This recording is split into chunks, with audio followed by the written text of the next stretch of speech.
안녕하세요. 네. 자, 정신 강의하고 있는 김영입니다. 우리 앞에 잠깐만 그 차례 부분을 보실래요?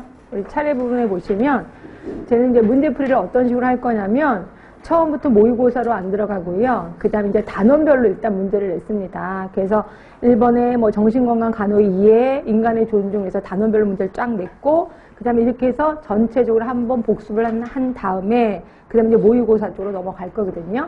그래서 여러분들이 앞에서 이 개념 부분을 할 때는 우리 여름에 했었던 이론 책 있지요. 네, 그거 좀 갖고 오시는 것도 도움이 될 거예요. 물론 제가 나름대로 유의물은 갖고 오긴 했지만 혹시라도 기억 안 나시면 이론책을 보면서 아, 이런 게 있었구나라고 할 수 있게끔 해주시면 되고요.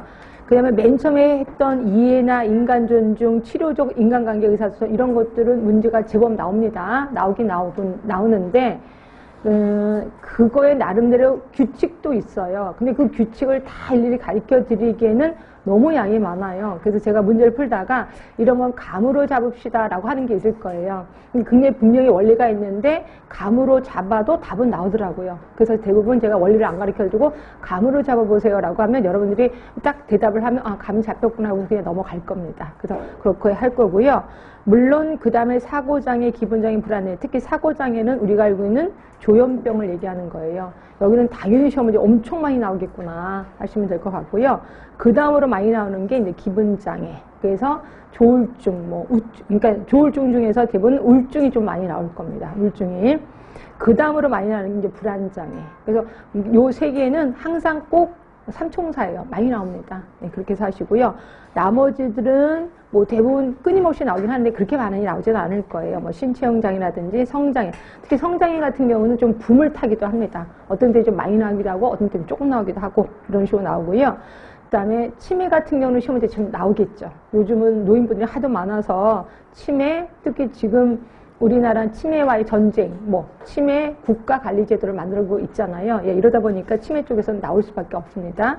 치매 쪽은 보실 거고, 그다음에 섭식장애나 발달장애, 그러니까 섭식장애는 그렇게 많이 나오지는 않을 거예요. 이렇게 보시고, 그다음에 발달장애 쪽은 아기들에 해당이 되기 때문에 이것도 조금 나오긴 할 겁니다. 예, 그런 식으로 해서 대부분 우리 정신간호학이 여러분 발목은 잡지는 않을 거예요. 이게 뭐 이렇게 보면 감만 있어도 웬만큼 답은 써서 이것 때문에 떨어졌다는 걸 진짜 여태까지 한 번도 못 봤습니다. 그래서 정신간호는 문제를 조금 많이 풀다 보면 하나의 규칙도 발견하게 되고 대부분 나왔던 문제들이 또 나오고 그래서 웬만하면 수월하게 넘어갈 겁니다.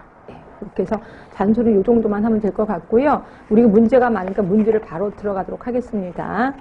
자, 맨 처음에 보시면 이제 정신간호 이해 부분부터 들어갈게요. 혹시 미리 다 풀어 오셨나요, 문제? 네, 풀어 오셨다고 그러네요.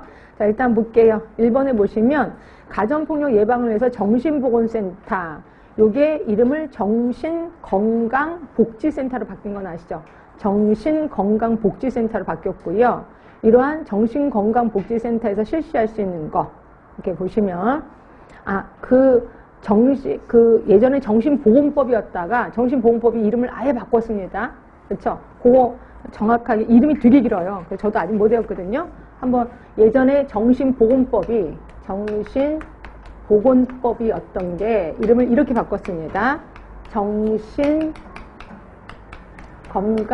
정신건강증진 및